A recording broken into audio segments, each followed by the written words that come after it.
Alright guys, we are live. Thank y'all so much for coming out and checking us out. I'm assuming that I am talking just to everybody watching the video right now because I know a good amount of people have their notifications on, so I'd imagine we get about 50 people in here in a couple minutes, but that should take a second for YouTube to send that out. And I just want to let everyone know who's watching this as a video later on. Guys, I am going to be doing this very often throughout the course of the entire off season. We should be able to do these at least once a week at the very minimum. So if you would like to get involved in a Dynasty Startup Draft, please make sure y'all go down there, subscribe to the channel, but more importantly, hit the notification bell next to the subscribe button. What that is going to do is that's going to notify you whenever we go live. That way you can be one of the early people in the live stream. That way you can be one of the early people in the mock draft. Not only are we going to be doing a Dynasty Startup mock drafts, but we are also going to be doing rookie mocks very soon. I'm just wanting to get a ton of Dynasty mock drafts done because I know we have a lot of people joining our Flock Dynasty Startups over on Patreon. They're also taking over orphan teams as we speak. So for those people, I'm trying to give as much help as I can and having them really just have so much data on what I think of almost every single player in Dynasty. So yeah, that's why I'm going to continue to do startup drafts until I want to say probably 2 weeks from now. That's when I'll pivot over to rookie drafts. I doubt many of y'all have your own rookie drafts before the NFL Combine, if we get the NFL Combine this year, which I truly hope we do. Real quick, guys, as always, for everybody who has come out and joined the live stream so early, let me get y'all the link real quick to shoot me a DM. That way y'all can claim your spot in this Dynasty mock draft. We are going to be trying to kick this mock draft off in 13 minutes. Until then, I'll be answering Dynasty questions. I'll be making sure that this thing gets filled. If you're watching this as a video later on, feel free to skip until 13, 15 minutes into the video. That way you can get to the mock draft. But I'm going to be going over some other Dynasty Fantasy Football information until then. So let me send this out real quick. Okay, so I'm going to be sending the link out to Patreon and putting it as the top, I want to say message, pinning it to the top. That way y'all can just shoot me over a DM right there and I'll be able to get you the link to this mock draft. Let me grab that link real quick. We have Point God in this mock, so I am very excited to be going up against him so we can make fun of him with his Alabama, with his Tom Brady selections. But yeah, anyway, let me grab that invite link to the mock draft, run over to Patreon, see who I need to be getting this link out towards. Looks like we just got a new supporter on. Okay, we already have so many people DMing us to join this mock draft on Patreon. Let me see who decided to become a new supporter. Matthew deciding to support the channel on Patreon. Matthew, I don't know if you are in this live stream right now or if I am talking to no one, but man, thank you so much. We just passed 200 Patreon members. I never thought we would see that amount of support for this Dynasty channel, our basketball channel, our redraft channel. Y'all know I am spending pretty much every single second of the day that I have outside of all my classes. If you don't know, I'm currently graduating this spring. I am graduating with 2 separate degrees, so I'm taking 22 hours to do so. So I don't have much time, but every second of that time I am spending on these YouTube channels trying to give y'all some solid content. But anyway, let me go through and let me pick out some people to send this mock draft to first.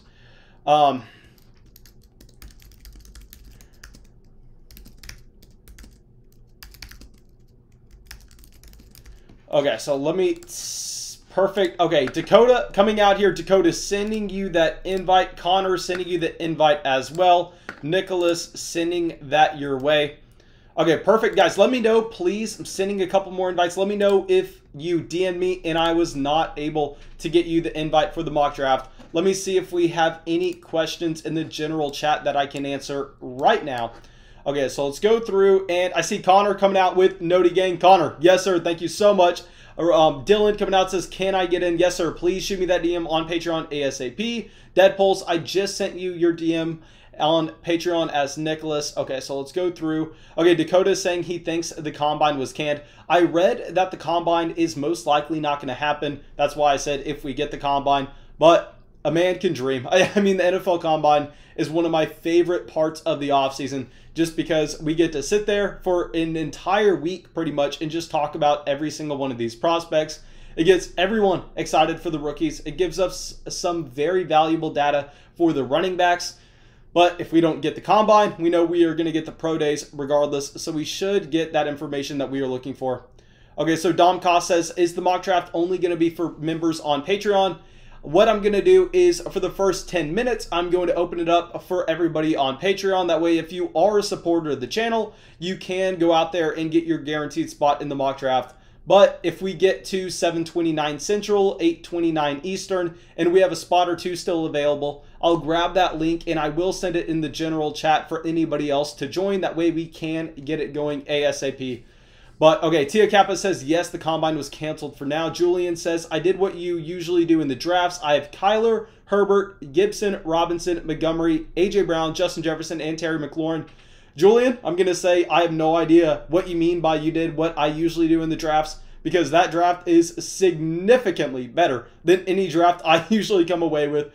Congrats. That is absolutely massive. Berto saying, Mason, much love. Keep up the grind. Thank you, my man. We have Billiken, a baller out here saying, what's up? Deadpulse sent us that DM on Patreon. Avi says, do we have to be subscribed to the Patreon to get in? We already answered that. Tia is coming out, says, Tua with the 105. I'm assuming you're going to write in your pick of Najee Harris at the 208 as well, my man. Okay, but anyway, Billiken saying, do a rookie mock draft. Like I said, guys, I'm going to wait about 2 weeks to do those rookie mock drafts. Right now, I am filling so many of those leagues on Patreon right now for these dynasty startups, for y'all to take those orphan teams. So before we get into rookies, I really want to be able to focus in on what we should be doing in these startup drafts, as well as how we should be evaluating some of these players on the overall dynasty landscape. So that's why I'm still going to be doing the entire player pool before I decide to pivot over and mainly focus on the rookies, which should come later this offseason. Let me see real quick if I've sent... Oh, I forgot to send out a message in the in the group chat. So let me send that out on Discord. Perfect. Sent that out to let people know that we are live. Let me see if we have any other members on Patreon I need to get a link out to. Okay, so Richard sending you this link right now. Okay, perfect. Okay, so let's go through, see if we have any other questions.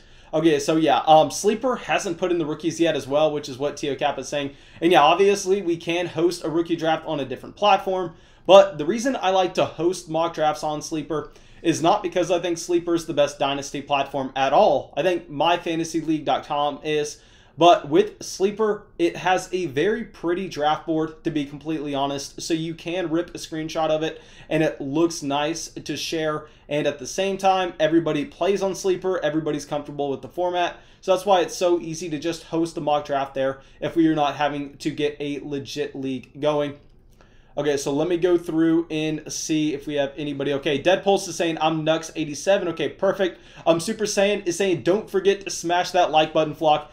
Yes, sir. Guys, if y'all have not already, go down there, drop a like on the live stream. It makes a true difference, and y'all have been absolutely destroying the videos as of late with that like button. I mean, there are some videos that like 20% of the viewers are dropping a like on, which I know y'all aren't too accustomed with YouTube analytics because you probably don't care too much and pay much attention, but that is ridiculous. I mean, that's like a higher like to view ratio than any other YouTube channel that you'll ever find. Maybe, I don't even know what other category of a YouTube channel would see anything like that. Let me see if we have any more DMs on Patreon. Okay, Noah's wanting in the mock, Rodney wanting in the mock as well, sending Adam the link too. Okay, perfect. Got all those links out. Still believe there are spots. Okay, yeah. Okay, so once those links are out, I believe we should have 2 spots left. Jeremy is in the mock draft. Okay, perfect, guys. Jeremy is going to be hosting this mock draft per usual. Victor out here. Victor, man, please let me know if you want this in this mock draft. I'll run over there, get you that link ASAP. Let me check Discord to see if you did send that out. Okay, no, I do not see a DM on Discord. Victor, let me know if you want in, my man. I would love to have you. Guys, real quick, as we wait, let me pull up Victor's recent startup draft, and kind of, actually no, I'm going to save that for a video. I'm going to save that for a video. We're not going to show that off in the live stream. Looks like we have one spot left once everybody from Patreon joins. So please, if you want in, shoot me that DM ASAP. Okay, so we are getting out 3 more links real quick. Okay, so it looks like we should be good to go by 7:30. Sent out all the links for anybody who has DM'd wanting to get in. And yeah, I think I sent out more links than spots we have available. So please go press that link. Claim your spot ASAP. This should be going off in about 3 minutes. Let me know also if y'all have any other questions. Before that, I need to pull up the live stream on my phone. That way I can drop a like. I have no idea what I'm doing. I have no idea why I have not done that yet. I can't ask y'all to drop a like if I'm not going to do it myself. Okay, perfect. Got us up to 17 likes. There we go. That's how it is done in the YouTube algorithm. Okay, so let's go through, and yeah, we have every single spot accounted for. I'm very sorry if you sent me a DM and were unable to get into this mock draft. Like I said, guys, please make sure you're subscribed, as well as have that bell hit next to the subscribe button. That way, when we go live, you know. That way, you're able to come in very early on, and you're able to claim your spot in these mock drafts. I'm excited to get the rookie mock drafts going in a few weeks, but I want to make sure that we are comfortable with these veterans before we dive into the rookies, because throughout the course of the regular football season, I kind of looked a little bit more at redraft and not necessarily as much as we are accustomed to with Dynasty. So I want to get everybody back up to speed with those Dynasty leagues and how we are looking at these players through a long-term lens. Okay. So Tia Kappa said, Mason, how do you feel about running backs like Mixon and Zeke going forward? These are 2 completely different running backs, in my opinion. I think with Joe Mixon, I mean, yes, he is still extremely young, and yes, he has that talent profile. He looked like a bell cow running back after his blow-up game against the Jacksonville Jaguars, I believe it was, back in like week 4 in 2020, I want to say. Maybe it was week 5. And then you looked at his receptions per game after that for the next like 3 or 4 weeks. And he was averaging close to 4 receptions a game. I mean, he was getting used in the receiving game from Zach Taylor, and that's exactly what we needed to see for Joe Mixon to take that elite next step. So honestly, I really like Joe Mixon as a buy low this offseason. He goes against my rule of wanting to avoid the running backs on their second contract, wanting to target the running backs that are still on their rookie deal. But we know Joe Mixon is one of the youngest running backs in the entire NFL, if not the youngest running back in the NFL on that second contract, and he is tied to Joe Burrow in an emerging offense. And if he's going to get the receiving game usage, really like Joe Mixon. And in the case of Ezekiel Elliott, it's a little bit different, where he has a ton of guaranteed money throughout the next 3 or 4 years, where really the Dallas Cowboys are not going to be able to get away from Ezekiel Elliott. So whenever I talk about a running back being on a second contract, I need to really, to be completely honest, and dive into Ezekiel Elliott a little bit more, because I think he is safer than I'm giving him credit for based on the contract that he is attached to, even though Zeke looked like just not himself this past year. I know you can blame it on the offensive line. You can blame it on Dak Prescott not being there. But, guys, Dak Prescott is coming back from a significant injury, and the Dallas Cowboys, instead of giving him that long-term contract, decided to have him play under the franchise tag. And I know Jerry Jones said that they were going to take care of him, but should we really trust Jerry Jones in what he is going to do? I mean, if they were not willing to sign Dak long-term before the injury, who says that's a guarantee now? So I think we have to have some question marks surrounding that Cowboys offense. Okay, so Yui coming in says, won my redraft leagues as a rookie. Thanks to you. Thank you so much for letting me know that. Really hoping that we can get you in some of these dynasty leagues this offseason. Yeah, but anyway, if Jeremy is in here, man, I think that we should be good to start these. I think we should be good to start the mock draft. Let me pull up the draft board real quick, make sure that we can see this perfectly fine. Okay, it looks like we are going to be good to go. I'm going to be selecting out of the 110 spot. Y'all know I've done the 101, I've done the 106, I've done the 112. I believe I did the 102 in this last draft. I loved the team we got out of the 102. That was personally my favorite team out of all of these mock drafts. But I want to mix it up. I want to continue to try to give y'all a different look at every single pick. That's why we're going to be going through the 110 here. And I know the last mock draft, we selected a win now competitive team. This one, I don't know if we are going to be going that route. I don't know if we are going to be going a rebuilding team for the long haul. It really just comes down to what kind of value is going to fall for us.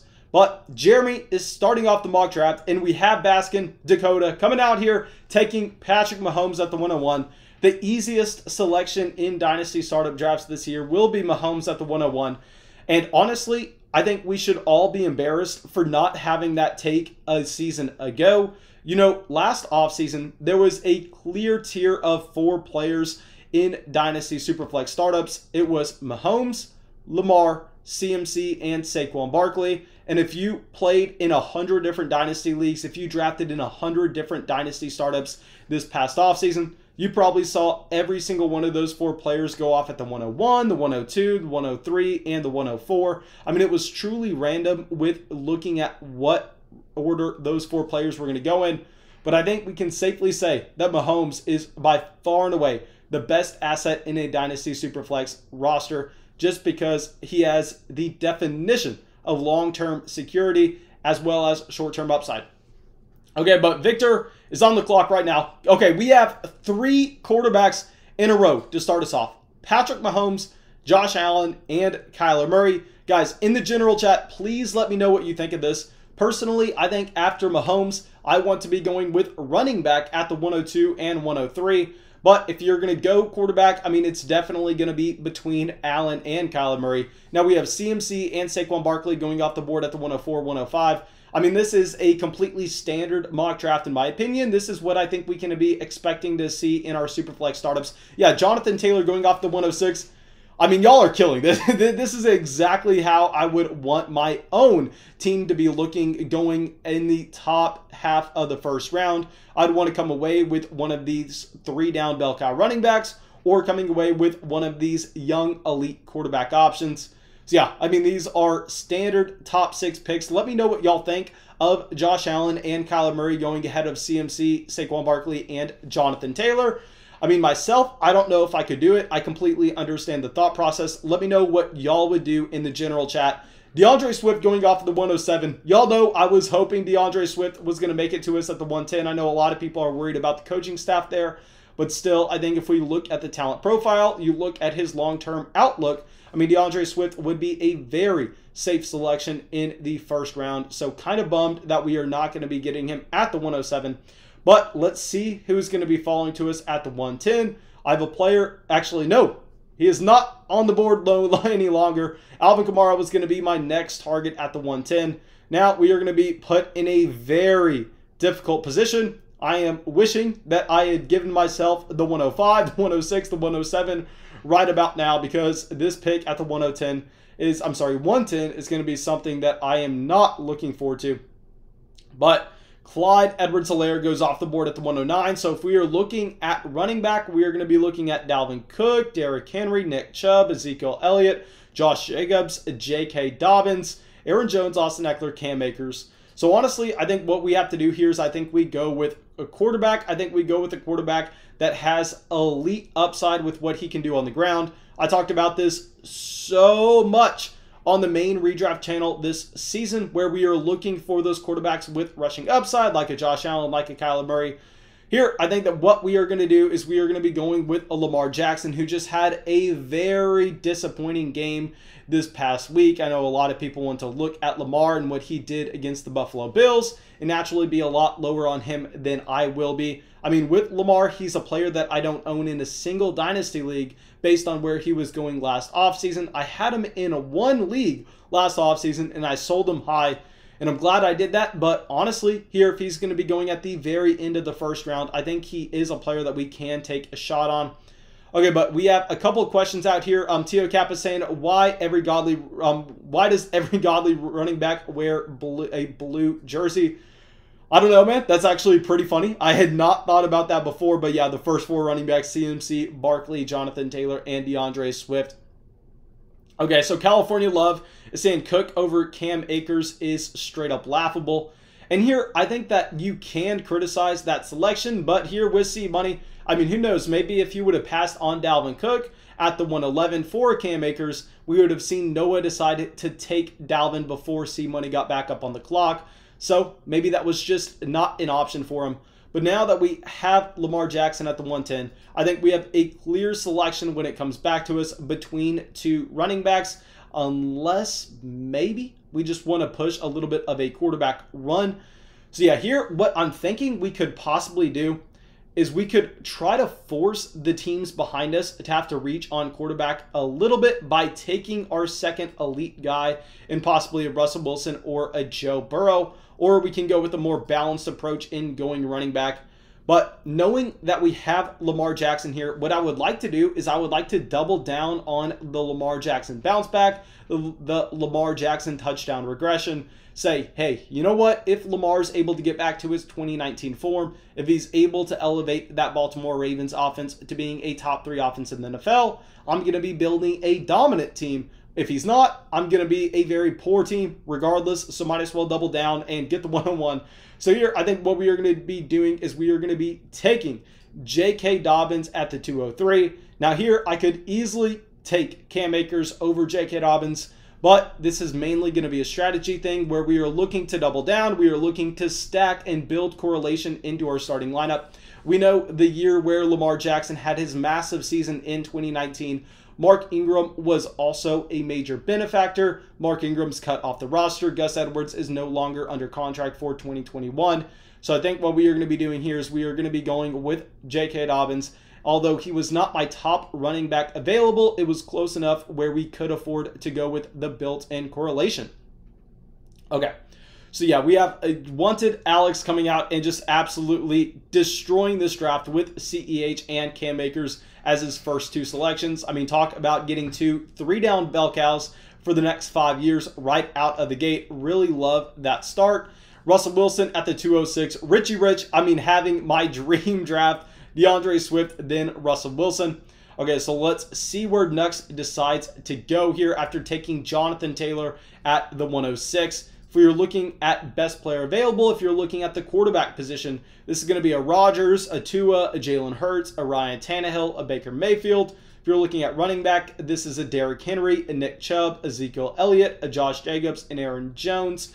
So real quick, I also want to address the fact that there has not been a single wide receiver off the board. And I know everybody that's used to hanging out with us during these mock drafts, everybody who's been paying attention this offseason is not going to be surprised by this, because you're going to find so much wide receiver value later on in these dynasty startup drafts that it just makes sense to get your elite quarterback and your elite running back out of the way early, because there is a very quick drop-off at both positions. But let's pay attention to Adam Davis as he just went CMC and Derrick Henry. Now, generally, I don't like taking Derrick Henry this early on, given the fact that he only has 2021 guaranteed money left on that contract. And if you look after that, I know we are not projecting Derrick Henry to be cut by the Tennessee Titans. But if we see a fall off that's similar to a Todd Gurley, a David Johnson, a Le'Veon Bell, and Ezekiel Elliott, the Tennessee Titans could consider moving on from Derrick Henry. And I know that's something that people hate to hear,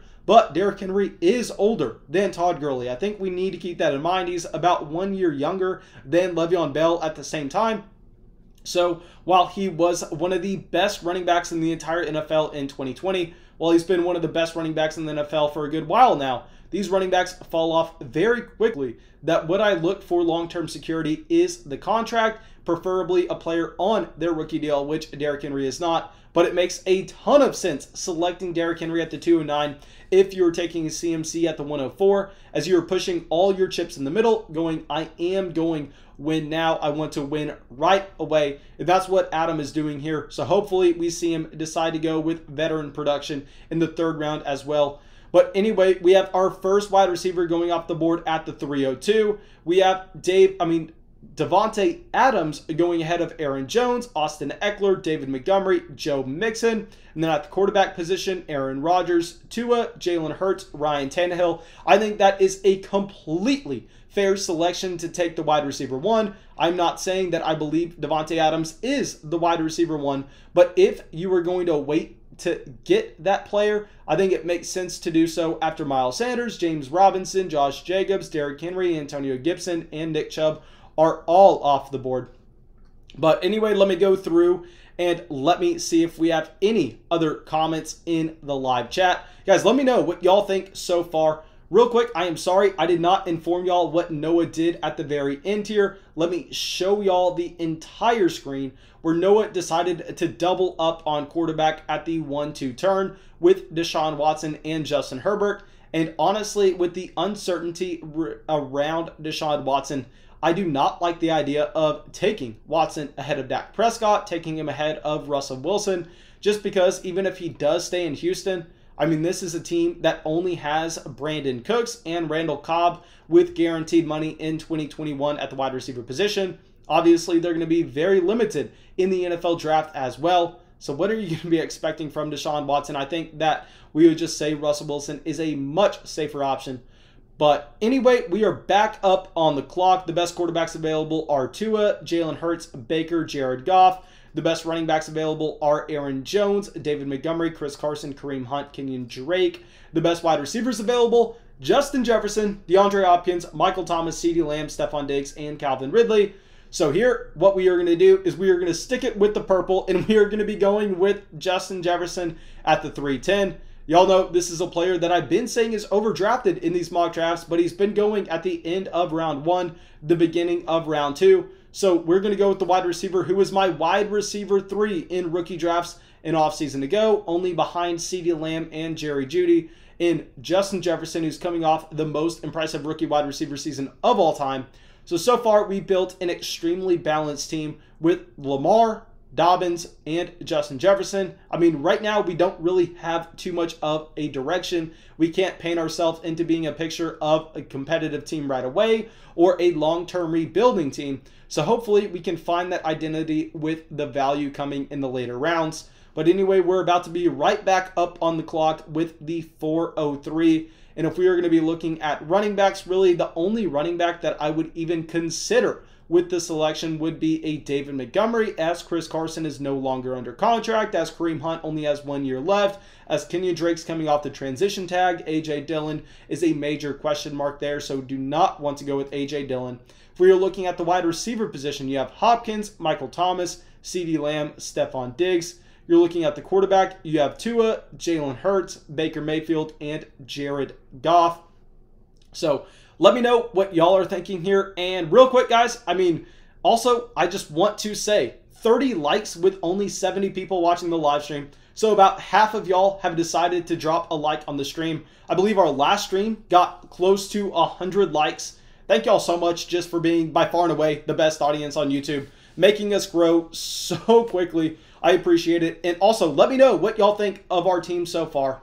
But anyway, it looks like California Love is giving us a ton of love, wanting us to go with CeeDee Lamb with our next selection at the 403 to pair with Justin Jefferson. Honestly, I think we're going to do something we have not done so far in these mock drafts. Hopefully, C Money decides to pass on him because, in my opinion, he is the best player available with the quarterbacks and the running backs already off the board. But we have Noah taking Travis Kelce at the 401. And to be completely honest, I hate the Travis Kelce selection, and it's because it's ahead of our man George Kittle, who we were wanting at the 403. Now we have a tougher decision to make. I really wanted George Kittle. Now that he is not an option, I mean, we're definitely not going with the Darren Waller. I mean, Kittle is by far and away my tight end 1 in Dynasty. Given his age, it's not even close, given what he's been able to do while healthy. So we're looking at the wide receiver position here, and we're looking really between two guys. We're looking at DeAndre Hopkins and CeeDee Lamb. And y'all know what I was saying earlier in this live stream is we don't have a direction with this team yet. And I think taking a Hopkins commits us to being a win-now team.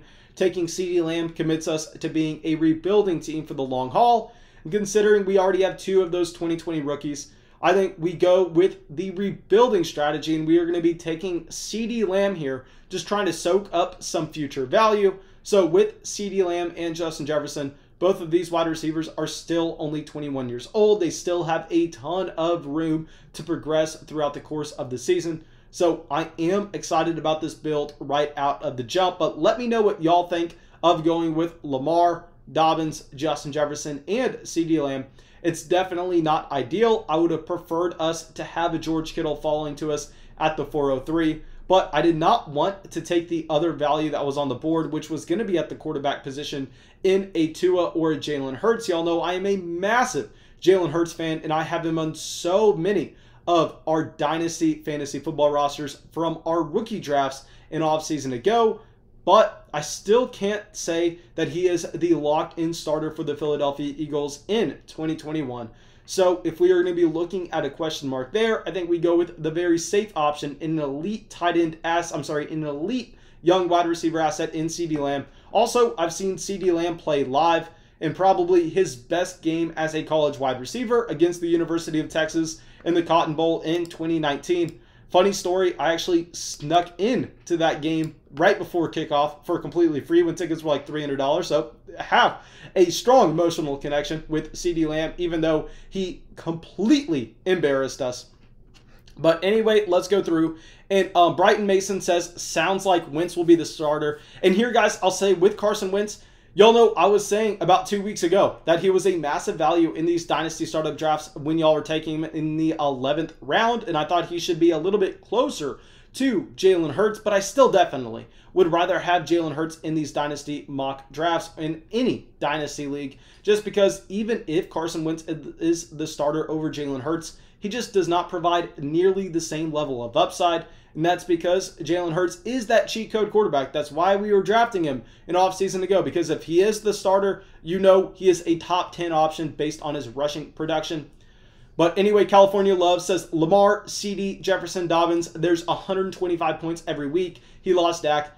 Yeah, here, I mean, with CeeDee Lamb, I mean, I love the wide receiver. I love the talent. You just have to put a massive question mark on how much volume is going to be there for him every single week. I mean, with Amari, with Michael Gallup, I mean, both of those are very solid options. And if Dak Prescott is there, I think that offense is going to be so productive, it won't even matter. We know that the targets are going to be condensed between those three wide receivers regardless. So we could see CeeDee Lamb reach what he was able to do at the beginning of 2020 and build on it with efficiency. But that's not something we can lock in, as we don't know for sure with Dak Prescott going back to Dallas. But anyway, let me go over real quick and see if we have any picks that stand out to us as of late. I mean, by far and away, this is the furthest we've seen Jalen Hurts fall in any of these Dynasty startup drafts. I mean, Jalen Hurts was a quarterback that was going at the beginning of the second, sometimes end of the second. And I know that was way too early. I said it was too early whenever it happened. But I think at this point, we have to look at Jalen Hurts and say, even if this is going to be a quarterback battle between Jalen Hurts and Carson Wentz, I mean, I think that selecting him at the 412 is a massive value by Baskin. I mean, Baskin coming away with Mahomes, James Robinson, Miles Sanders, and Jalen Hurts. Getting the stack of Jalen Hurts and Miles Sanders makes a ton of sense. Man, congrats on that fantastic start. Darren Waller at the 501. That's something I really can't get behind. I would have much rather seen him go with his wide receiver one in a Terry McLaurin over Darren Waller, given the age for Darren Waller, but still love the first four selections there. And we have Gun It up on the clock real quick. Let's see where he decides to go. Anyway, we have our first donation coming out from Alejandro. Alejandro, thank you so much, my man. Let me pull up this question. And you're saying, how would you prepare for a Superflex 12-man PPR tight end premium plus 0.75 per catch league? I have high stakes $250 buy-in league and want to, as much as I can, to smash the draft. Alejandro, I know you DM me all the time on Patreon as well as on Discord. So please feel free to DM me anytime during the startup draft. And I would love to give you my opinion on what players are available, on any trades that you're planning on offering, or any trades that you have received. So yeah, I would love to help you as much as I can here. And I'll say, if you're going to be preparing for a league, that sounds like a very standard league setting. I know that with all our flock leagues, they are pretty much exactly this. In the tight end premium is only 1.5 PPR instead of 1.75. But I'm telling you right now, the difference between those formats is so small. What I would prefer to do, though, when we are playing in a tight end premium format like that, is I would prefer to go with a tight end like a George Kittle a little early. I would rather go with a George Kittle at the end of the first, because generally those tight ends across the entire draft board all get bumped up to an overpriced range, where yes, if you're looking at drafting a George Kittle over a J.K. Dobbins, you definitely are not going to like making that selection in the first round. But once you see your league mates taking players like TJ Hawkinson in either the 4th or 5th, you're going to be going, you know what? I'm happy I took Kittle. I'm happy I got the elite option. I'm happy that I don't have to reach on any other tight ends in that range. And also I'll say with Alejandro, please just be a little bit cautious, because I know a lot of people love to hop in those high stakes dynasty leagues right away. And unless it's with a platform that has a reputation of never having those dynasty leagues fold, I think you need to be a little bit cautious about that dynasty league not necessarily lasting as long as you would want it to. So if it's going to be a high buy-in like that, if someone ruins their team, it's going to be almost impossible for someone to be willing to take over that team unless they're getting it at a discount. So if y'all are not having to make a half-year deposit for the following year, or this is not with a platform that has a reputation of filling those leagues for you, I think possibly you want to go a little bit more win now, because if you prepare for 3 years down the road or 2 years down the road, or maybe even 1 year down the road, that runway might not be as long as you want to believe. Okay. But anyway, let's go. Kenny Golladay going off the board at the 509. That would have been a selection that I would have loved to make, but I think that we are going to be going with a wide receiver that it seems like we are coming away with every single mock draft. So yeah, we are going to be going with Mike Evans here at the 510. And with Mike Evans, guys, I know he has been around since 2014, but he's still a lot younger than most people want to believe. Pulling up his age here right now, he is still only 27 years old. And with these wide receivers, y'all know I am a little bit less worried about the age than we are with other positions. I mean, at the running back position, it's everything. Y'all know I just go rookie contract, rookie contract, rookie contract, age, age, age. At the wide receiver position, generally we see these guys transition to being impact players in a little bit of a different way. They kind of tail off rather than fall off a cliff. So Mike Evans at the 510, Amari Cooper at the 511, Kenny Golladay at the 509. I mean, I love all of those selections. But yeah, here, I mean, I really do not like our team so far just because we are in a little bit of an identity crisis. I mean, we have Lamar, Dobbins, Jefferson, CeeDee Lamb, and Mike Evans. So we really can't say whether or not we are rebuild or compete now. And I hate being in the middle of the road like that generally, because if you're the team that is earning the 106, the 107 rookie pick, you are the worst spot to be in a dynasty league. I either want to be earning the 101 or I want to be earning the 112. Nothing in between. Okay. Alejandro saying, thanks for all the info. Yeah, man, I wish I could give you a little bit more info than that. I hope I was able to just help a little bit with the different scoring format. As always, man, please feel free to DM me on Patreon anytime you have a question regarding the league, any of the selections that you were going to make, any of the trades that are being sent out. I would love to do my best to help.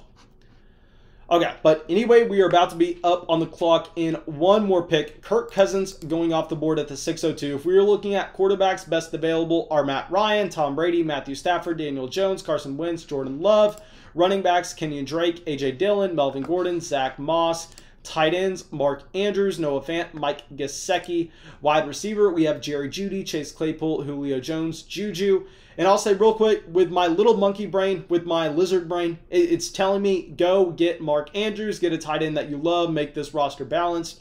But knowing the tight end value that's going to be available to us, knowing that we can get a player like Eric Ebron at the very last round, the better selection is actually going to be going with a wide receiver. The wide receiver we're going to go with is pretty much a homer pick. We are going to be going with a TikTok boy here at the 603.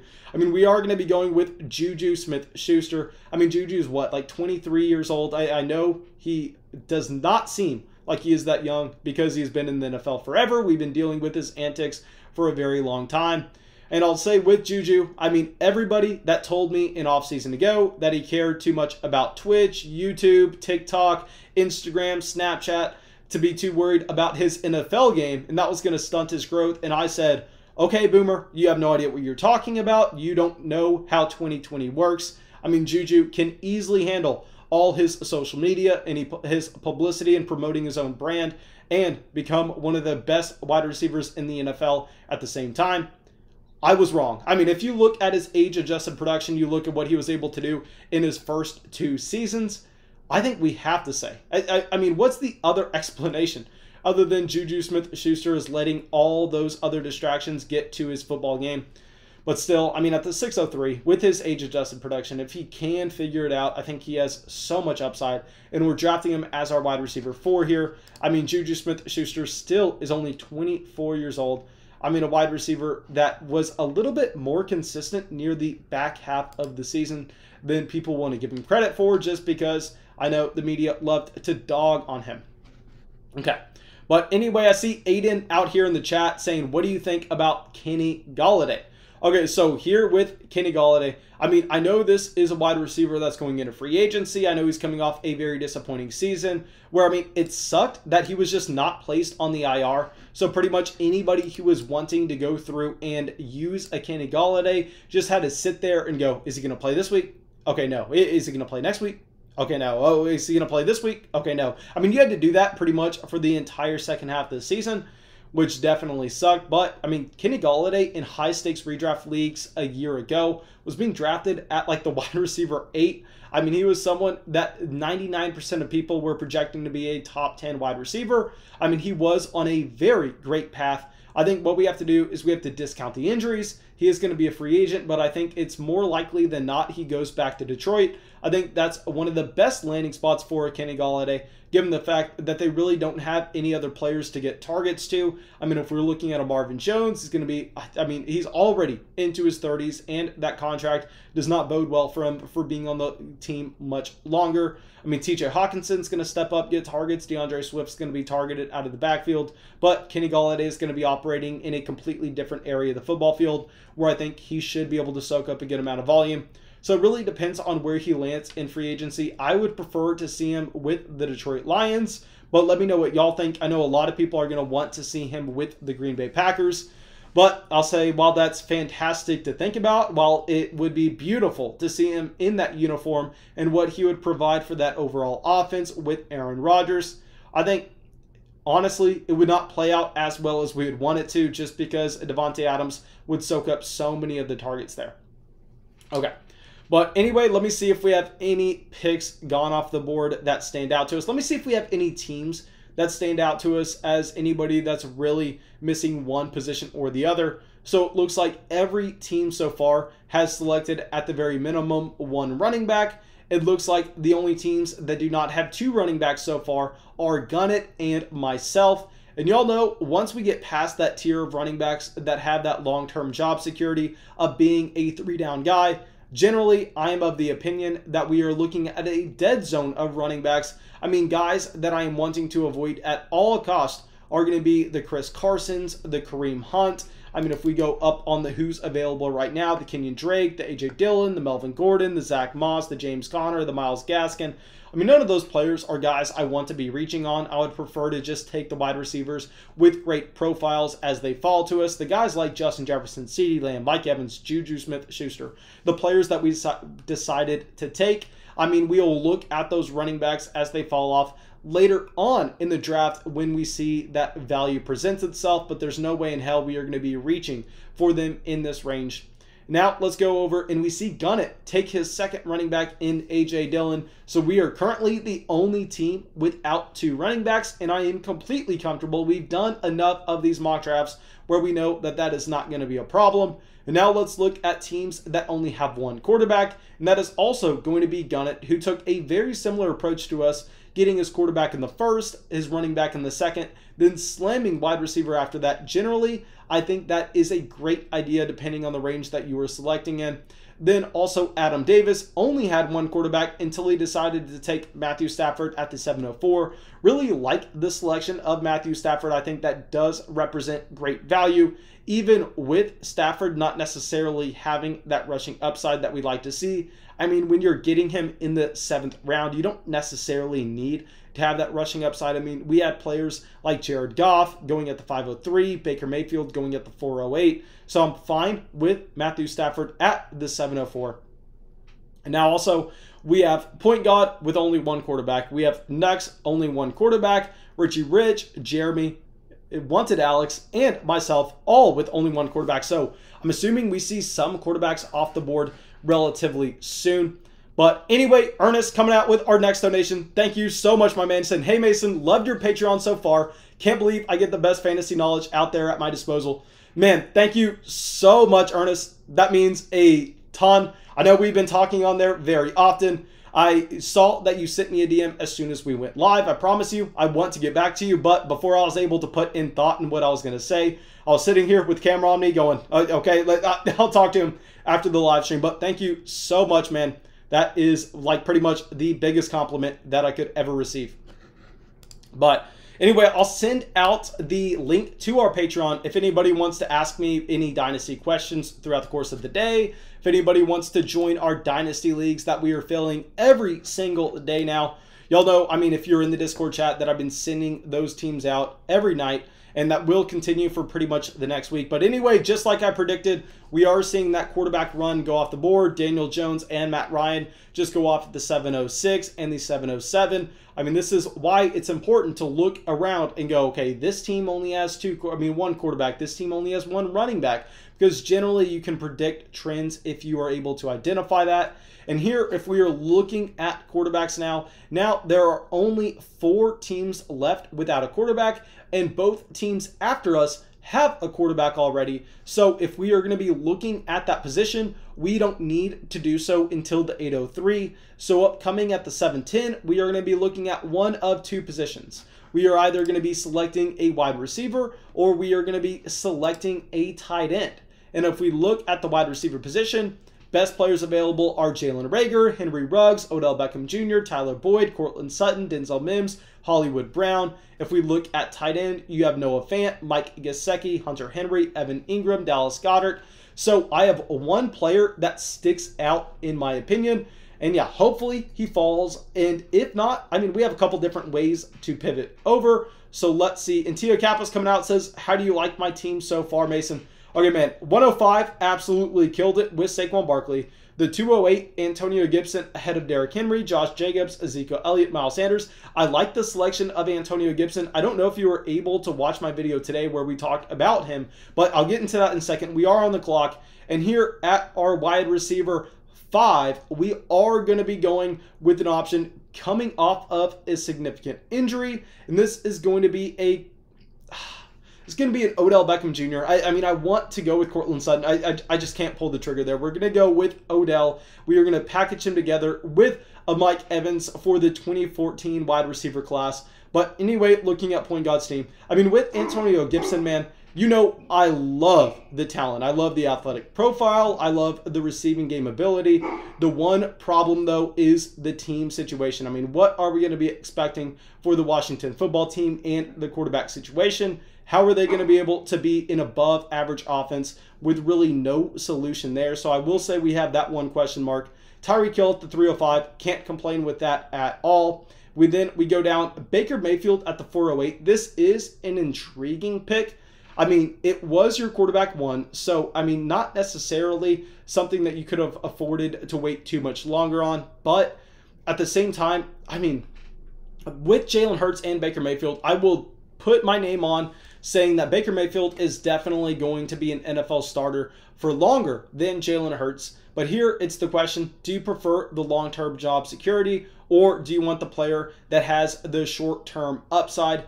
So yeah, I mean, with the Jalen Hurts, there are very few quarterbacks that present the same amount of upside as him in fantasy. This is why we were drafting him last year. It's not because he is going to be the best quarterback in the NFL. I mean, he's not going to be anything close to that. But what he is going to do is he is going to provide you so much rushing production that is just a straight-up cheat code. And then we go down, you took Terry McLaurin at the 505. I love that selection. DJ Chark at the 608, no complaints there. And you double down with Laviska Shenault at the 705, saying, you know what? If Trevor Lawrence is legit, if Trevor Lawrence lives up to expectation, I mean, DJ Chark and Laviska Shenault are both going to be fantastic values. So yeah, man, love that start. Okay. But anyway, we are going to be up at the 803, and 2 wide receivers that we are looking at in Courtland Sutton and Marquise Brown are both off the board.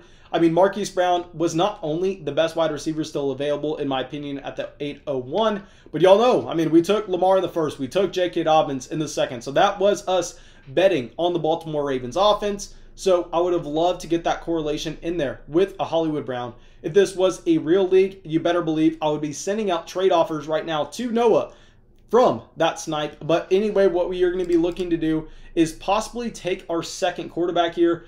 I just pulled up the quarterback draft board, and honestly, I probably should have been paying attention to this draft board a little bit more and have done a little bit less talking, because I really am not going to go Brady, I'm not going to go Wentz, not going to go Love, not going to go Carr, not going to go Locke. So it looks like I may not be able to take a quarterback, which kind of sucks. It looks like I may be forced into taking a wide receiver here. I mean, I wanted to get Hollywood. I was not expecting to get sniped on him. Anyway, we're looking at Reagor, Ruggs, Boyd, Mims, Robbie Anderson, Brandon Cooks, Devontae Parker, Jarvis Landry. So this is going to be our wide receiver 6, and we are just going with the best value here. And when you are going this deep down and you are hoarding a position, what you have to do is you have to go with youth, because if you're unable to offload that position in trade, you want to have the long-term value. So we're going to be going with a Jalen Reagor here at the 803. I have so many questions about Jalen Reagor. One, I did not like the talent coming into the NFL. Two, with Jalen Reagor, I do not like the quarterback situation if we have Jalen Hurts as the starting quarterback. While I love Jalen Hurts in dynasty leagues, while we have him on so many dynasty rosters, I don't know how many times I have to say this. I mean, with a Jalen Hurts, yes, he is going to be a fantastic fantasy option because of his rushing production. If he's giving you 60 rushing yards a game, if he's giving you like 10 rushing touchdowns a season, which is in his range of outcomes, those elite level numbers, I mean, he is going to be at the very top of fantasy rankings. But very similar to Lamar Jackson and his own wide receiver options in his offense. Those are not guys that you want to be way overweight on. I mean, they're not guys that you want to be putting your stamp of approval. So yeah, I mean, with a Jalen Reagor, so many question marks, but I think we were just going to take him knowing that if this was a real league, we'd be able to offload him for a significant amount of value. We'd be able to package him together to get an upgrade at another position. So we were just going to take the best player available there. Okay. So Ricky coming out in the general chat says, so I'm Ricky. I'm still looking to take up an orphan team. Okay, so guys, if y'all don't know, right now we have a ton of Patreon Dynasty Leagues. And at this time of the offseason, what we are doing is we are filling our orphan teams from the people that decided to leave those Dynasty Leagues this past season. So we're making sure all of those leagues are full before we get our startup drafts going. And I've been sending out those orphan teams every single night. And we have a drawing right now for the teams that are available. That's going to be on Patreon. That's on Discord. I'm sure all of y'all know about Patreon, and all of y'all are already in the Discord, so I do not need to send out those links right now. But right now, with those orphan teams, I want to say, Ricky, possibly there is still one spot left in the drawing. I can't say that for sure because I could have easily received a DM before yours while we were live streaming. So please shoot me a DM on Discord or Patreon if you want a spot into that drawing. And if I did not get another one, I would be reaching out to you in getting you that spot. Okay, but anyway, since our Reagor pick, you have Derek Carr, you have Myles Gaskin, you have Michael Gallup, you have Tyler Boyd, you have Chase Edmonds, you have Henry Ruggs, you have Denzel Mims. I'll say here with Myles Gaskin, guys, I know he looked so good. I really liked him on our main fantasy football channel, which was a redraft channel. But there's a reason I liked him there and not over here. It's because that's redraft. This is Dynasty. I mean, you look at his profile, Myles Gaskin was not a running back that was projected to really become an instant impact at the NFL level. He was not that instant impact. It took him a little bit. And with Myles Gaskin, he does not project to be a long-term impact player for us. So I am not expecting too much in terms of his job security, although he was a very fun player in 2020. Okay, so yeah, Ricky, you're 100% going to get in a Dynasty League with me, my man. All I am saying is I don't know if it's going to be tonight or tomorrow night. Okay, so please do not be upset. I understand you were getting in one, but it may take us just a second. Like I said, guys, with those orphan teams, with a Dynasty startup, what I am doing is as soon as you message me on Patreon, here, I'll pull up Patreon and show y'all what it looks like. Okay, so once you join Patreon, shoot me a DM, and then I get your DM here, okay, blah, blah, blah, blah. And then I grab your name once you tell me you want to join a league. Then I come over to this page and it says want in a flock league. And I add your name to this list. And then once we fill all our orphan teams, I go through and I'm going to be going through this list. And I'm going to be getting people links out to join our leagues, get their league payments in. That way we can get drafting. But what I can't do with that list is I can't fill you in with orphan teams. Because I can't just take a team that was already drafted and go, okay, this is yours. pay your $60 league dues. No, that can't work. So what I have to do with those orphan teams is it has to be first come, first serve, just because I do not want to be sticking someone with a team that they do not want. I want people to be able to either draft their own team or pick up a team that looks appealing to them, or preferably both, because I'm trying to get in as many of those dynasty leagues with y'all as possible. Okay. But anyway, we have Melvin Gordon and Kenyon Drake going off the board at the 901 and the 902. Okay, now guys, this is the range they should be going off the board. I know earlier our dynasty mock drafts had them going in like the 5th round. I know that's where Sleeper has their ADP. Personally, I think that was horrendous. I think now that we have corrected for them to be going off in this range, I mean, I think Chase Edmonds, Myles Gaskin, Kenyon Drake, Melvin Gordon should be all getting drafted right next to each other. So I completely agree with those selections. But let's see who we are going to be looking at when we are coming back to the 9-10. And really, what sucks about taking 6 wide receivers in a row is we're kind of handicapped here where we can't take another wide receiver. I mean, regardless of the value on the board we like or not. I mean, it looks like we're probably going to have to go quarterback. At quarterback, we have Tom Brady, Carson Wentz, Jordan Love, Drew Lock, Big Ben, Taysom Hill, Teddy B, Mitchell Trubisky, Sam Darnold, Jimmy Garoppolo. At running back, you have Zach Moss, James Conner, Leonard Fournette, Raheem Mostert, David Johnson, Keyshawn Vaughn, Devin Singletary. At tight end, you have Evan Ingram, Cole Kmet, Robert Tonyan, Zach Ertz, and Jonnu Smith. Okay, so real quick, let's go through and, okay, so Ricky, man, I see that you said I messaged you on Discord. Perfect. I will let you know if we have that spot for you tonight. Okay, so Dylan says Burrow or Herbert in a dynasty league. Here, you definitely have to go with Justin Herbert. I mean, Justin Herbert just broke a ridiculous amount of rookie quarterback records. At the same time, he's not coming off of one of the most significant injuries of the 2020 season. So Justin Herbert over Joe Burrow in dynasty leagues 100% of the time. But anyway, we are going to be up in 3 picks. And I think we have our player in mind if he does fall to us. So let's see where we decide to go. But anyway, let me see if we have any picks that stand out. I love the value with Damian Harris at the 907. Let me see if we have anything else previously. Yeah, I mean, that Marquise Brown pick stands out as the best pick in the 8th round. Really wish we would have had Marquise Brown falling just 2 more selections to us instead of us taking Jalen Reagor. But definitely, if this was a real dynasty startup draft, what we would have been doing is instead of taking Jalen Reagor at the 803, is I would have been taking that 803 pick, and I would have been trying to package it together with one of our picks later on to try to trade it for Marquise Brown. That's always what I try to do when you get sniped that hard on a player. But Jeremy coming out here sniping us with Zach Moss. Zach Moss was going to be my selection at the 9-10. Nice pick, Jeremy. Very pissed about that. Now I have no idea where we were going to be going. Let me pull up this draft board. Oh my gosh, guys. This is getting ugly. But anyway, I have my second answer here with what we are going to do. And yeah, let's see if he falls to us at the 9-10. I mean, I really hate our team. I mean, our last mock draft, I was in love. This one, I'm sitting here going, Mason, what the hell did you do? We are going to be taking Tom Brady here at the 9-10. A pick that I don't love, but I mean, I think that is going to be decent value when we saw other quarterbacks like Jared Goff go off the board at the 503. I mean, who is to say that Jared Goff is a guaranteed starting quarterback for the next 3 years?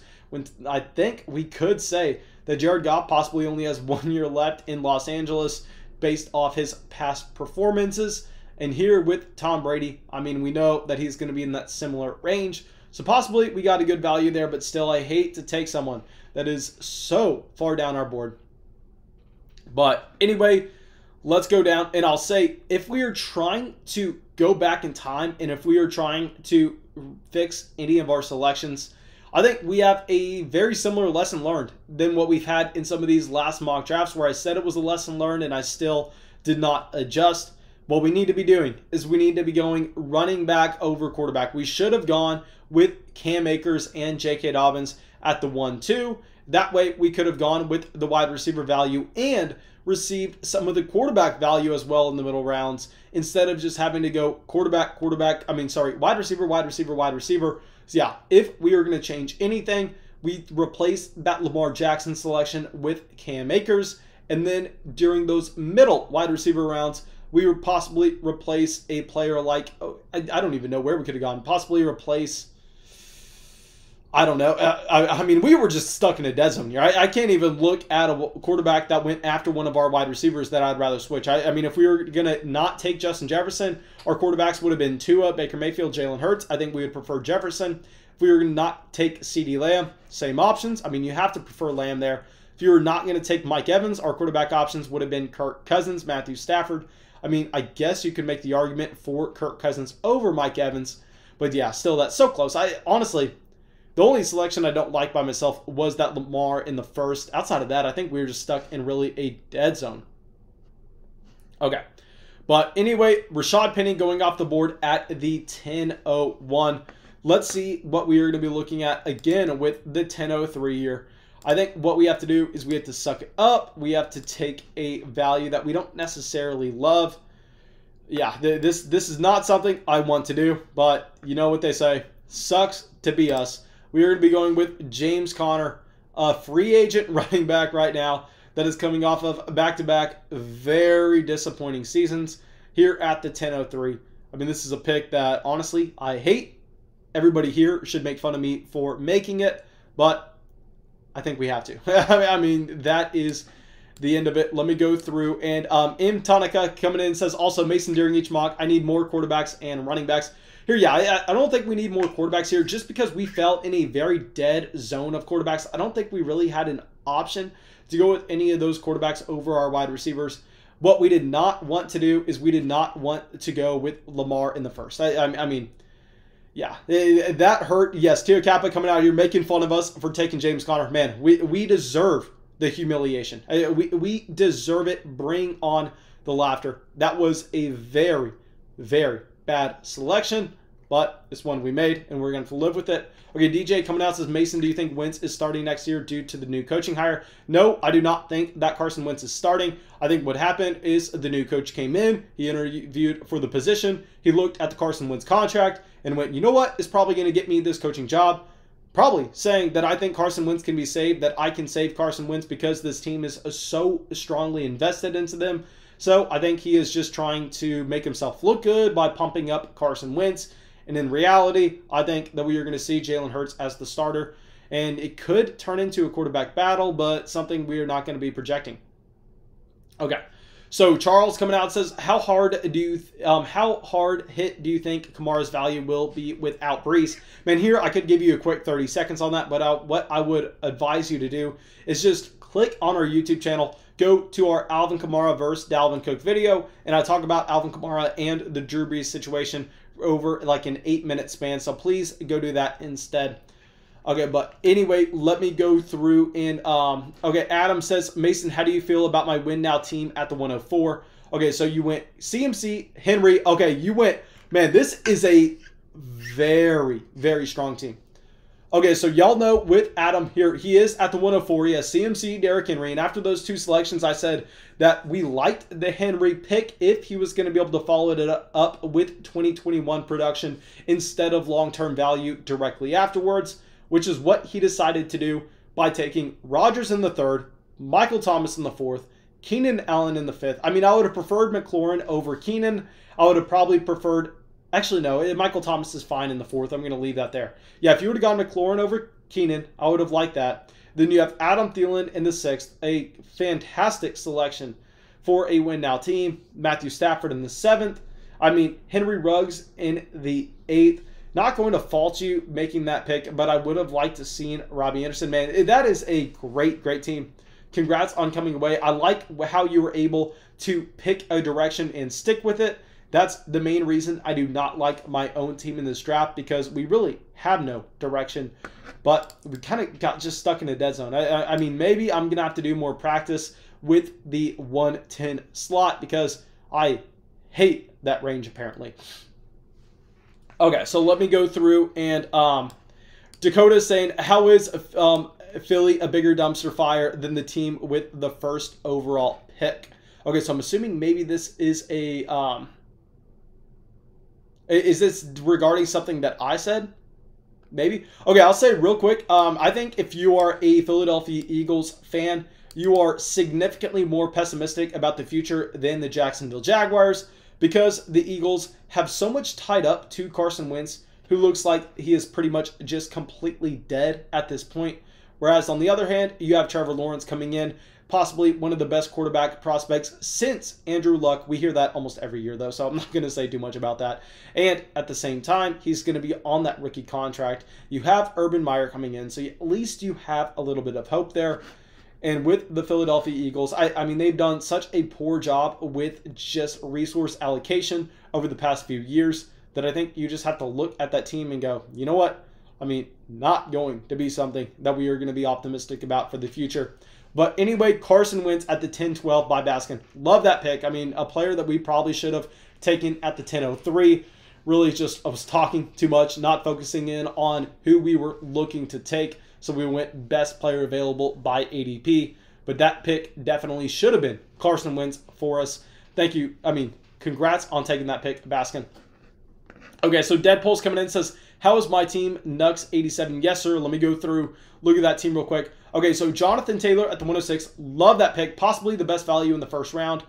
Nick Chubb at the 207. You know I am a Nick Chubb hater. I mean, I understand taking him once we have Cam Akers and J.K. Dobbins off the board, as well as Russell Wilson and Joe Burrow.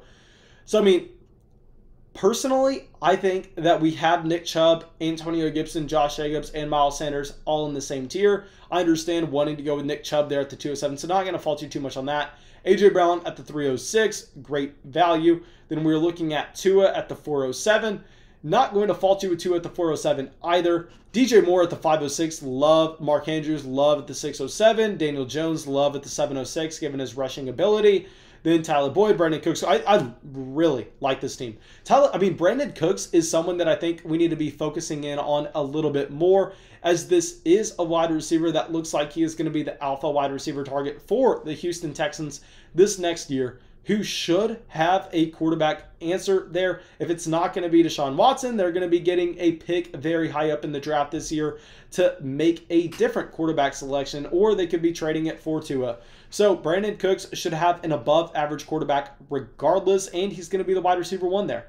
So I know he was drafted in 2014. Let's see how old he is. I'm going to be guessing that he is 27 because he was declared for the 2014 draft at 20 years old at a ridiculously young age. So yeah, Brandon Cooks is 27. So yeah, Brandon Cooks, the more I think about it, might be one of the best values in Dynasty startups right now. I think I should look a little bit more into it, but taking Brandon Cooks after Tony Pollard, that could be absolutely absurd. Corey Davis, I love the Corey Davis selection. I don't have to dive into that too much. Okay. But anyway, okay, Teddy B going off there to point guard. Like that pick as well. Teddy B just, as your quarterback too, worth a shot that he is going to be the starting quarterback for the Carolina Panthers. Okay, so yeah, Dakota is saying Will Fuller is an undrafted free agent. Yeah, exactly, Dakota. And that's why I'm assuming that Brandon Cooks is going to be the alpha wide receiver there. Because if you're Will Fuller, why the hell would you ever go back to Houston? I know you have no state income tax, but still at the same time, if Deshaun Watson is gone, that team really could be the biggest dumpster fire in the entire NFL. They could be worse than the Philadelphia Eagles. I had a tweet that got sent out, I believe, 2 days ago that Deshaun Watson had a career high in passing yards, a career high in passing touchdowns, a career low in interceptions, a career high in completion rate, and a career high in passer rating, and the Houston Texans were 4-12. Without Deshaun Watson, what is that roster? Deshaun Watson had all those numbers at the same time, with Will Fuller missing part of the season, with no DeAndre Hopkins at the same time. With no Deshaun Watson, that team could be so bad. Okay, but anyway, we are up on the clock in one pick. We have a player that stands out, and I really am hoping that we are able to get him here. If not, it's fine. It's fine. I'm not going to cry over it, but let's see if he falls. Okay, so let's see. Ricky coming out says, hey man, question, why is King Henry going so late in the second round after coming off of 2 leading rushing seasons and a 2,000 season? Thoughts? Okay, so man, here with Derrick Henry, it's pretty much the fact that he's 27 years old. He's older than Todd Gurley. If you look at his contract, he only has guaranteed money in 2021. Outside of that, we have no guaranteed money for Derrick Henry. So we can make the argument that he is really just a 1 or 2 year piece. I think if you're trying to project him any longer than that, you're being extremely, extremely optimistic and looking at it as the best case scenario, where I don't know if we should be doing that. So yeah, I agree that Derrick Henry should not be going ahead of any of these other running backs like Gibson, Chubb, Akers, Dobbins. I mean, yeah, that's personally where I would have Henry. I could even make the argument of putting him behind Josh Jacobs. So yeah, I mean, I think he should be going in the late second round. Okay, but anyway, let me say one thing real quick, and that is thank y'all so much, guys. We have about 80 people watching the live stream right now, and we have almost 60 likes on the live stream. So that means pretty much every single person watching the live stream has decided to go down there and drop a like on it. Thank y'all so much, guys. I truly appreciate all the support. Y'all are the #1 reason that this channel is growing so fast and so many people are subscribing and joining the flock every day. And thank y'all. It truly means a ton. Okay, but anyway, let's go through. And we took Keyshawn Vaughn at the 11-10. Keyshawn Vaughn, a player that I hated in rookie drafts last offseason because he came into the NFL at such an old age. I've talked about this so many times before that we liked Ronald Jones more than him. But now we're looking at Keyshawn Vaughn going, you know what? I mean, he is a running back still on his rookie contract.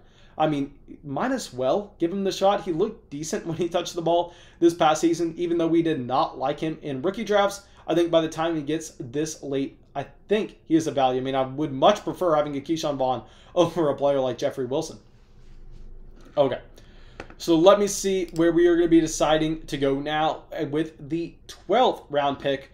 So honestly, I think that we have a decent answer here, and we are going to be going right back to the running back position, and we are going to be going with the running back that I was begging y'all to sell high halfway through the redraft season here. I mean, everybody gets mad at me that I'll hate on a player 1 month and then 2 months later their value is like 1/10 of what it was, and then I'm willing to buy them.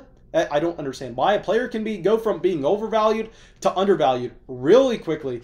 And I think that's what we were seeing here with Darrell Henderson. So we're going to be taking Darrell Henderson in the 12th round as another one of these running backs that is still on his rookie contract, a running back that was able to be productive whenever he got opportunity in 2020. And with Darrell Henderson, we know he's just going to be that Cam Akers backup, that Cam Akers handcuff for the foreseeable future. And that's worth a 12th round selection when we need some running backs. But let's go through and let's look at this horrendous team that we have drafted. Really do not like this at all. I mean, compared to our last team, this is probably our worst team drafted. But anyway, in our quarterback room, we are going to have Lamar Jackson and Tom Brady. With our running backs, we are going to have Dobbins, so we have the stack with Lamar. We have James Conner, Keyshawn Vaughn, and Darrell Henderson. And then at our wide receiver, obviously, this is going to be our strength. Jefferson, Lamb, Evans, Juju, Odell, and Jalen Reagor. Okay, Deadpool's coming out, says we sniped him on Darrell Henderson. Yeah, I mean, really, the pick for myself was going to be down between Darrell Henderson, Jimmy Garoppolo, or Jordan Love. Looks like Jordan Love and Jimmy G are both already off the board.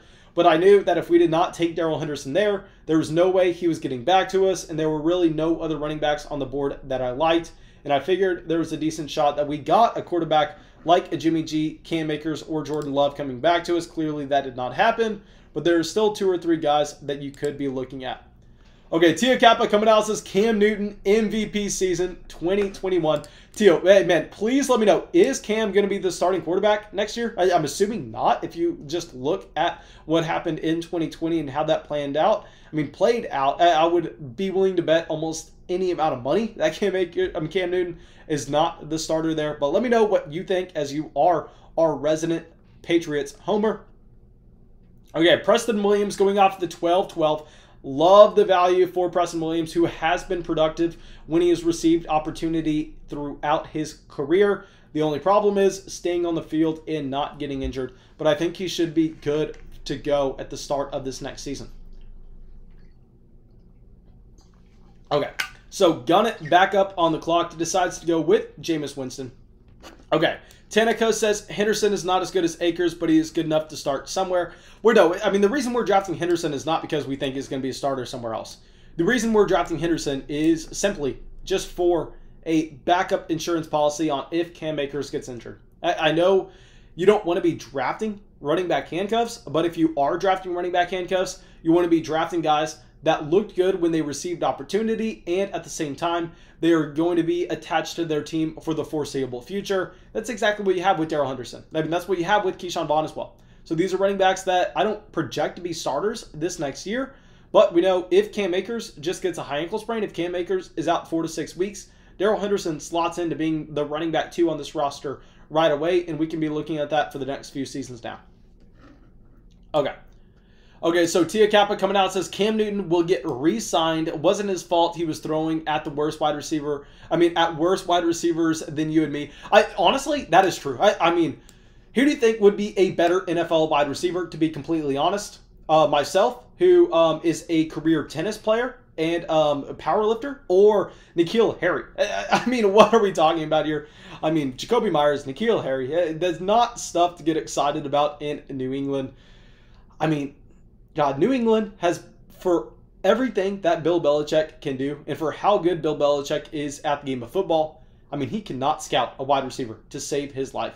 Okay, so we have a massive run on tight ends right now. I mean, tight ends that I love going off the board. Hooper, Irv Smith, Jonnu Smith. I assumed one of those guys was going to be able to make it back to me in the 13th round, but I guess I was wrong. And I see that people are saying, can we see your draft? I just got here. Yes, sir. Let me go through and show you after we make our pick at the 13-10.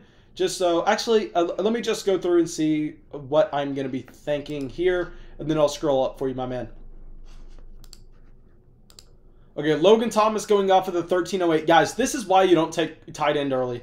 I mean, I love a player like TJ Hawkinson, but this is why you don't take TJ Hawkinson at the 507, because instead, you can be getting Austin Hooper, Irv Smith, Jonnu Smith, Logan Thomas, Zach Ertz in the 13th round. I mean, you could, instead of just say, let's look here where TJ Hawkinson went off the board at the 507, instead of taking Hawkinson, if you decided to take a Brandon Ayuk, a Kenny Golladay, a Mike Evans, so say you take Mike Evans instead of TJ Hawkinson at the 507, and then down here in the 12th round, instead of taking Anthony McFarland, you just take your favorite tight end out of this group, whether or not that's Austin Hooper, Irv Smith, or Jonnu Smith. Doesn't really matter. Actually, we are on the clock. Let me ignore that. We are going to take Taysom Hill. Not going to be someone that I think is going to be a starter next year, but if he is going to be a starting option for us with his rushing production. But anyway, let's go back to this. Let me ask y'all, would y'all rather have Mike Evans and Jonnu Smith, or would you rather have Anthony McFarland and TJ Hawkinson? Okay, I think that is self-explanatory on why you should wait on tight end. And if not, just replace. I mean, would you rather have Kenny Golladay and Irv Smith, or Brandon Ayuk and Austin Hooper? I mean, you would rather have the wide receiver in the late round tight end. So please, guys, be waiting on those tight ends if it's not a tight end premium league. But anyway, open 24 hours coming in here and asking us in a 2-quarterback league, Aaron Rodgers or DJ Chark, Tyler Boyd in the 4-0-10. If this is a rookie pick for the 4-0-2 and not a startup pick, you definitely have to go with the Aaron Rodgers side, and it's not even close. But anyway, we take Taysom Hill at the 13-10, not a quarterback that I am projecting to be a starter by any means, but we know if he is the starter for the New Orleans Saints, he is going to slot in right away to being someone that we can put in our starting lineup in fantasy because of his Konami code, because he is a cheat code in giving us that rushing production, which is what we've always talked about at the quarterback position. Let me slide up, show you all the draft board real quick in case you cannot see it right now. Okay, so yeah, this is what happened. We obviously did not come away with a very solid draft. I hated where we were going, but we can break down my draft after this if we would like, and y'all can give me your opinions in the general chat below. So stick around after the draft if you would like to do that, because I should have some time to. But anyway, we are going to be up on the clock in one more pick, and we are definitely going to be looking at either running back or tight end. And we have one running back that I think that we can look at being a decent, I don't want to say value here, but an upside shot. Quintez Cephas going off the board. I really like that pick. So there, if we're looking at the tight end position, there are 3 tight ends that I'm fine with.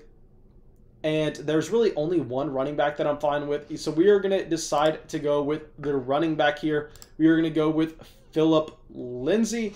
So right now, let's go through our draft. At the quarterback position, we have Lamar, Brady, and Taysom Hill. The running back position, we have Dobbins, Connor, Vaughn, Henderson, and Lindsey. The wide receiver position, we have Jefferson, Lamb, Evans, Juju, Odell, and Jalen Reagor. And then at the very last pick, we're probably going to be coming away with probably not an Adam Troutman, but probably a Tyler Higbee instead. Or we could also go with a Harrison Bryant. We could go with the David Njoku even. I mean, there are so many exciting tight ends. You go with the Gerald Everett, who's a free agent this upcoming offseason. Okay, so yeah, guys, I mean, at the tight end position, there's just no reason to be reaching on the tight end when at the end of the draft, you are going to have decent options like Troutman, Higbee. You're going to also have players like Njoku and Harrison Bryant.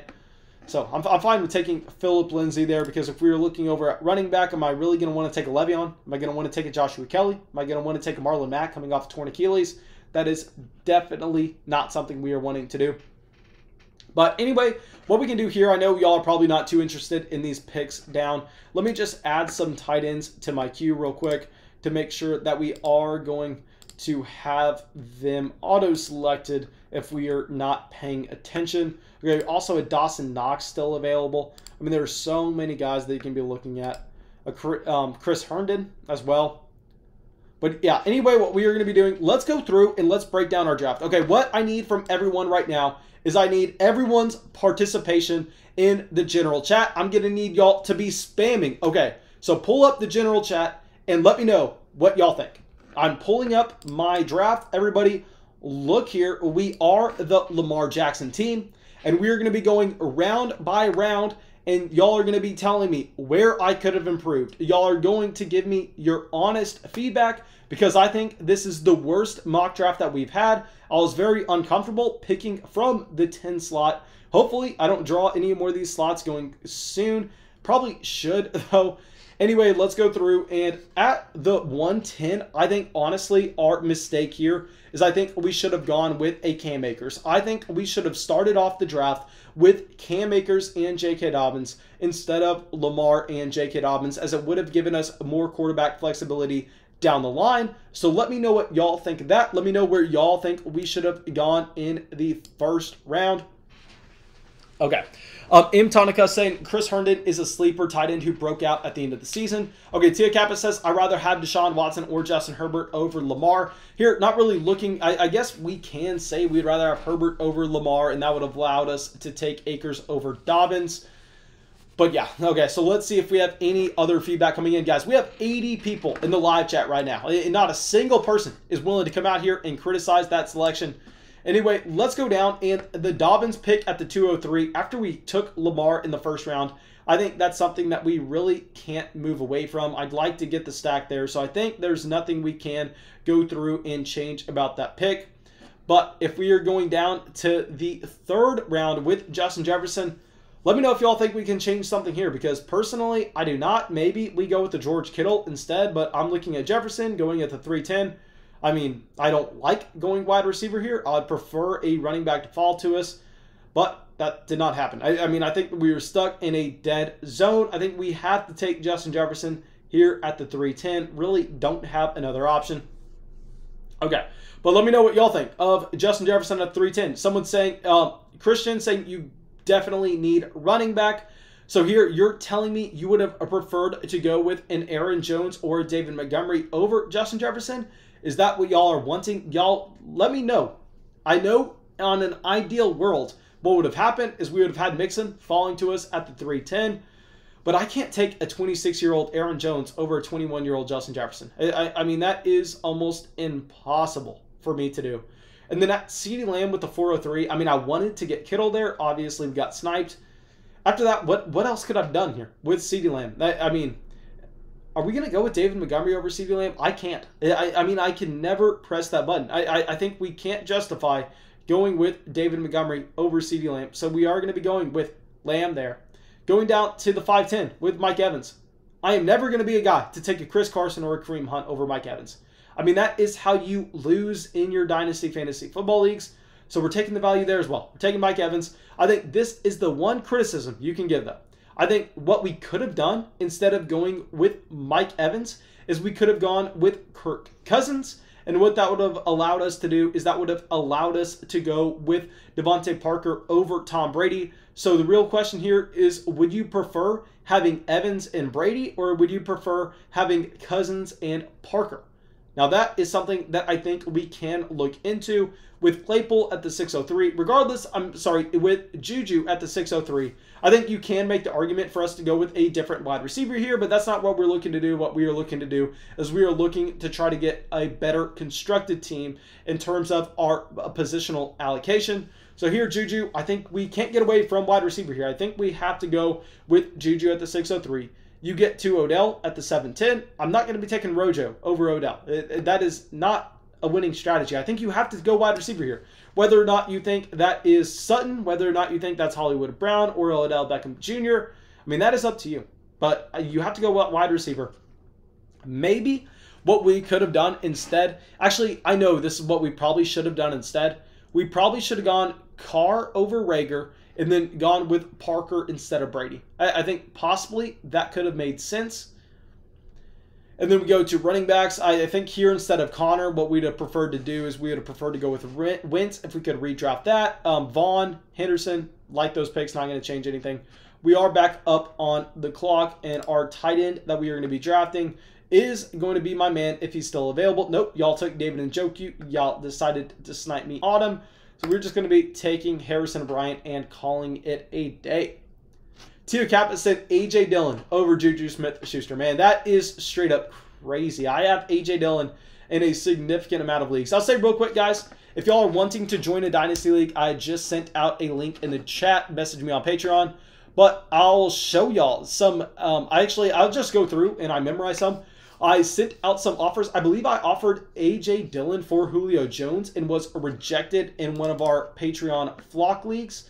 Let me see if we have any other offers out right now in those Patreon flock leagues. Okay. So let's go through, pull this up. Okay. Actually, we are not logged in, so that is going to be a pain in the butt. I am not going to do that. Let me just pivot over real quick. And let me know if y'all have any more questions before we log off. I was trying to pull up some of the trades that I just sent out offering A.J. Dillon, a running back that I like, but honestly, people have kind of jumped the shark on him. I mean, people really want to be higher than I was just a few weeks ago because people are finally wising up to going, oh crap, Aaron Jones is a free agent. Something I've been saying a year now. I mean, I was telling y'all to sell Aaron Jones last offseason just because of them taking A.J. Dillon in the second, just because they did not give an extension to Aaron Jones.